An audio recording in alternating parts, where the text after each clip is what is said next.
अस्सलामुअलैकुम वरहमतुल्लाहि वबरकातुहू। बिस्मिल्लाहिर्रहमानिर्रहीम।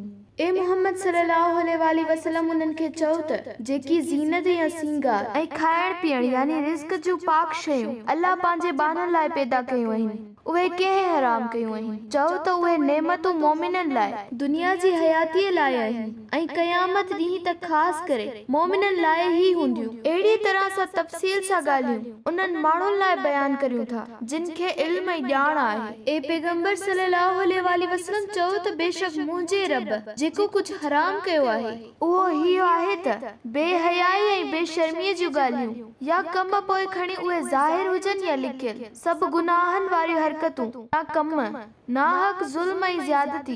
ऐं हीअ बि हराम आहे त अवां अल्लाह सां कंहिंखे शरीक यानी भाङे भाईवार कयो जंहिं लाइ हुन का सनद न लाथी आहे। ऐं हीअ बि हराम आहे त अल्लाह जे बाबति उहो कुझु चयो जंहिंजी अवां खे का ॼाण या सुध न हुजे। ऐं यादि रखो त हर उम्मत लाइ हिकु मुक़रर वक़्तु आहे पोइ जॾहिं संदन मुक़रर वक़्त जो माण भरिजी आयो ऐं अजुल अची वियो त उन खां हिकु घड़ी या हिकु पलक न पोइते थींदा ऐं न अॻिते थींदा। ए बनी आदम जेकॾहिं अव्हां वटि अव्हां मां ई पैगंबर अचनि ऐं मुंहिंजूं आयतूं पढ़ी ॿुधाइनि त पोइ जेके तक़वा इख्तियार कंदा नाफ़रमानी करण खां डिॼंदा ऐं पाण सुधारींदा तिन खे न की खौफ़ या भउ हूंदो ऐं न की उहे गमगीन थींदा।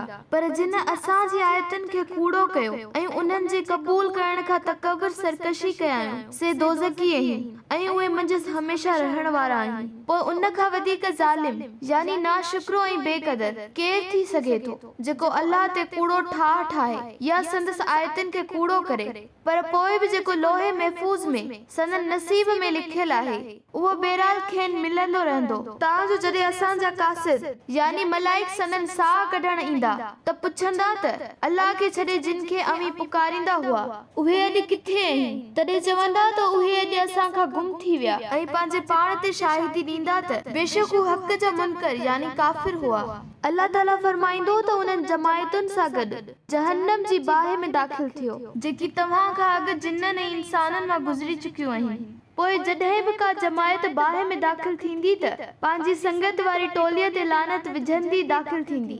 ताजो जॾहिं सभु उन में गॾु थी वेंदा त उन्हनि मां आख़िरी दाख़िल थियल जमायत वारा पहिरीं जमायत वारनि लाइ चवंदा त ए असांजा रब हिननि असांखे गुमराह कयो हो उन करे उन्हनि खे दोज़ख जी बाहि जो बीणो अज़ाब ॾे। अल्लाह ताला फरमाईंदो त तव्हां सभिनी लाइ बीणो अज़ाब आहे लेकिन अव्हां नथा ॼाणो। ऐं उन्हनि मां पहिरीं जमायत वारा पोइनि जमायत वारनि खे चवंदा त अव्हां खे असां ते का फज़ीलत कान्हे यानी जेको गुनाहनि ऐं गुमराहिनि जो ॼार विछाए आया हुआसीं उन में अव्हीं बि ॿियनि खे मुब्तला कंदा रहियो तंहिं करे अव्हीं बि जेकी कमाए आया आहियो उन जे करे अज़ाब जो मज़ो चखो।